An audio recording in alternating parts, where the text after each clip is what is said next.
علی بھائی، میں نے حال ہی میں ایک ویڈیو دیکھا جو کہ کسی مولوی صاحب نے، میں ان کا نام نہیں لوں گا،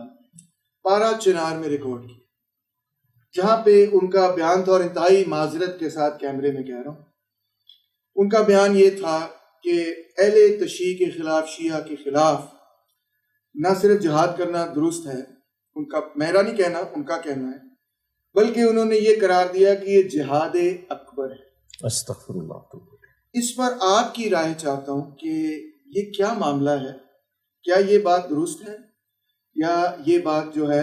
کسی قرآن حدیث کی روشنی میں، تاریخ کی روشنی میں ثابت ہوتی ہے، یا حقیقت اس کے بالکل الٹ؟ دیکھیں جی، اس طرح کے جو جذباتی رویے ہیں، انہوں نے ہی تو ہماری نیشن کا بیڑا غرق کیا ہے، اور یہ لوگ علم سے بالکل ناواقفیت رکھتے ہیں، انہیں بالکل نہیں پتہ۔ آپ نے تو اہل تشیع کا ذکر کیا نا، یہ اہل سنت میں بھی جو تین بڑے بڑے فرقے اس وقت مشہور ہیں سب کانٹیننٹ میں، بریلوی، دیوبندی اور اہل حدیث، تینوں کا ایک دوسرے کے بارے میں یہی خیال ہے۔ یہ صرف اہل تشیع کو سنگل آؤٹ نہیں کیا ہوا،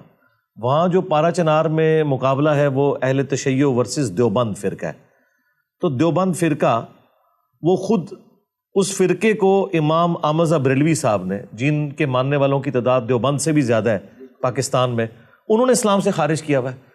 جو خود اسلام سے نکلے ہوئے لوگ ہیں وہ کسی دوسرے کو کیا نکالیں گے؟ یہ میں ایک تفنن کے طور پہ بات کر رہا ہوں، ان بیچاروں کی اوقات ہی کوئی نہیں ہے، اور یہ ہماری کوئی جذباتی گفتگو نہیں ہے۔ 1905 میں احمد بریلوی صاحب نے کتاب لکھی حسام الحرمین، اس میں انہوں نے اس وقت جو علماء دیوبند تھے بڑے بڑے چار، اور 5ویں نمبر پہ انہوں نے غلام احمد قادیانی کو شامل کر کے ان پہ کفر کے فتوے دیے، اور اس وقت کے جو حرمین کے علماء تھے ان سے انہوں نے باقاعدہ تقریض لکھوائی کہ یہ لوگ سب کے سب اسلام سے نکل چکے ہیں۔ اور وہ کتاب جب منظر عام پر آئی تو پھر دیوبند کے لیے مشکل ہو گئی، انہوں نے پھر وہاں عرب کی سرزمین میں رابطے کیے، اس وقت وہاں پہ صوفیوں کی حکومت تھی، آج کل تو وہابی فرقے کی ہے، تو پھر انہوں نے 26 کوشچن ان کو بھیجے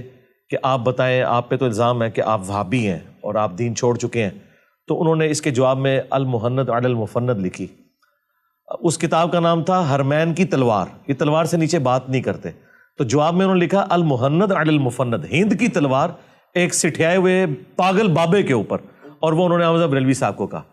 انہوں نے ان کو کافر قرار دیا، انہوں نے جواب میں کہا کہ احمد بریلوی اور ان کی پوری جماعت ایک شیطانی لشکر ہے جو ہم پہ حملہ آور ہو گیا، جس طرح انبیاء کے اوپر شیاطین حملہ آور ہوتے تھے۔ تو یہ ایک دوسرے کو نکالے بیٹھے ہوئے ہیں، یہ 1905 کی بات کر رہا ہوں، آج تو ہم بیٹھے ہوئے ہیں 16 جولائی 2023 کے دن، تو یہ ایک دوسرے کو نکالے ہوئے، حالانکہ دونوں حنفی ہیں، دونوں سنی ہیں، ایک ہی امام حنیفہ کے ماننے والے ہیں، ان کی جائز اولاد ہیں، ہم ناجائز اولاد نہیں کہتے، یہ ایک دوسرے کو اسلام سے نکالے ہوئے۔ اور پھر اس المہند علی المفند میں علماء دیوبند نے کہا کہ آپ ہمیں وہابی کہہ رہے ہیں، ہم تو محمد بن عبد الوہاب اور ان کی پوری جماعت کو خوارج سمجھتے ہیں، ان کو بھی نکال دیا اس میں سے۔ آج چندوں کی وجہ سے یہ اکٹھے ہیں، جو آپ کو نظر آ رہا ہے چندوں کی وجہ سے، ورنہ یہ ان پرنسپل ایک دوسرے کو مسلمان نہیں سمجھتے۔ تو اگر یہ شیعہ کے بارے میں ایسا کنسیپٹ رکھتے ہیں تو ظاہر ہے کہ یہ باقیوں کو بھی کوئی سپیس نہیں دیتے جو اپنے قریبی ہیں، ان کو کہاں سے دیں گے؟ ہاں، اسلام میں آپ اس طریقے سے تکفیر کسی کی نہیں کر سکتے۔ اسلام میں داخل کرنے کے لیے جو چیزیں کسی سے منوائی جاتی ہیں نا،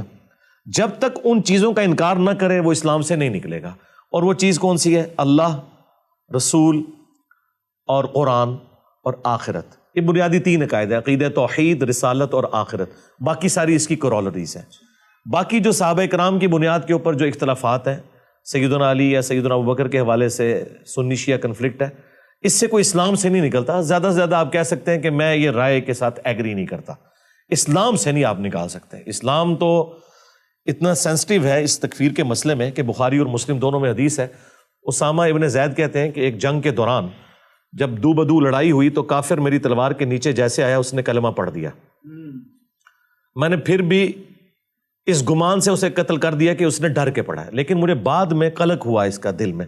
تو کسی دن میں نے نبی الاسلام کا موڈ ٹھیک دیکھتے ہوئے یہ آپ کے سامنے مقدمہ رکھا کہ یا رسول اللہ اس طرح مجھ سے میدان جنگ میں ہوا تھا، تو آپ نے فرمایا جب اس نے کلمہ پڑھ دیا تھا تم نے اسے کیوں قتل کیا؟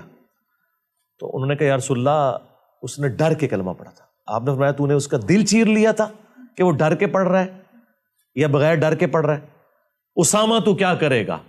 جب وہ شخص قیامت کے دن اللہ کی بارگاہ میں تیرے خلاف مقدمہ قائم کرے گا کہ تو نے ایک مسلمان کو قتل کر دیا، اور نبی علیہ السلام یہ جملہ ریپیٹ کرتے رہے, اسامہ تو کیا کرے گا, اسامہ تو کیا کرے گا, اسامہ تو کیا کرے گا. اور حضرت اسامہ ابن زید کہتے ہیں میرے دل میں خواہش ہوئی کاش آج سے پہلے میں کافر ہوتا, آج ہی میں کلمہ پڑھ کے مسلمان ہوتا, یہ گناہ تو مجھ سے دھل جاتا کہ میں نے اتنا بڑا جرم کیا کہ کلمہ گو کو مار دیا. اچھا میدان جنگ میں عین ممکن ہے اس نے ڈر کے ہی پڑھا, لیکن نبی علیہ السلام بینیفٹ آف ڈاؤٹ یہ بھی دیتے ہیں کہ اگر کوئی جان بچانے کے لیے بھی کہہ دینا میں مسلمان ہوں تو آپ نے اس کے اوپر تلوار نہیں اٹھانی. اس حوالے سے جو میدان جنگ میں, ویسے تو کافر کو بھی دنیا میں رہنے کا حق ہے, یہ میدان جنگ کی بات ہو رہی ہے. تو یہاں پہ اہل تشیع اگر یہ لوگ سمجھتے ہیں کہ کافر ہیں تو میں ان دیوبند سے, بریلویوں سے, اہل حدیث سے کہوں گا کہ سب سے پہلے سعودی حکومت کے سامنے پروٹیسٹ کرے کہ شیعہ کو وہاں مکہ مدینے آنے کی اجازت کیوں دے رہے ہیں, وہاں تو حرمین کی سرزمین میں کافر نہیں آ سکتا. اور سب سے زیادہ ریونیو جنریٹ جو کر رہی ہے نا سعودی ایئر لائن, وہ ایران سے کر رہی ہے, کیونکہ وہ ان کے جو سب سے زیادہ گاہک آتے ہیں نا وہاں پہ عمرہ کرنے کے لیے وہ ایران کے لوگ ہیں. اور ایران میں ایک کلچر ہے چونکہ اسلامک, وہاں پہ جو بچوں کی گرمیوں کی چھٹیاں بھی ہوتی ہیں نا اس میں بھی وہ عمرہ کرنے کے لیے جاتے ہیں. تو سعودی ایئر لائن نے ان کو اسپیشل پیکیجز آفر کیے ہیں, ان کی اکانومی ایران کے اوپر چل رہی ہے تو وہ کافر ہیں تو ان پہ پابندی کیوں نہیں لگاتے. یہ وہ ہے اینٹی وینم, پھکی نہیں پھکا الزامی جواب کے بجائے یہ کہ آپ شیعہ کے اوپر فتویٰ دو. سعودی حکومت جن سے ریال لے کر کھا رہے ہو نا, ٹھیک ہے, جن کے چندوں پہ تم نے یہاں پہ بدماشی کے اڈے قائم کیے ہیں اور تکفیری جماعتوں کو یہاں پہ پروموٹ کر رہے ہو, ان کے پیسے سے پراکسی وار یہاں سنی شیعہ کی ضیاء کے دور میں شروع ہوئی. تو جن سے چندے لے کے کھا رہے ہو سب سے پہلے ان کے خلاف جہاد کیوں نہیں کرتے؟ یہ اینٹی وینم کے طور پہ میں بات کر رہا ہوں کہ وہ تو انہیں مسلمان سمجھتے ہیں, اور تم اتنے جاہل ہو کہ یہاں دور بیٹھ کے جہاں پہ دین جو ہے وہ انڈائریکٹلی آیا ہے گوالوں کے ذریعے, اور جہاں ڈائریکٹ دین آیا ہے مکہ مدینے میں, وہ تو ان کو مسلمان ہی سمجھتے ہیں.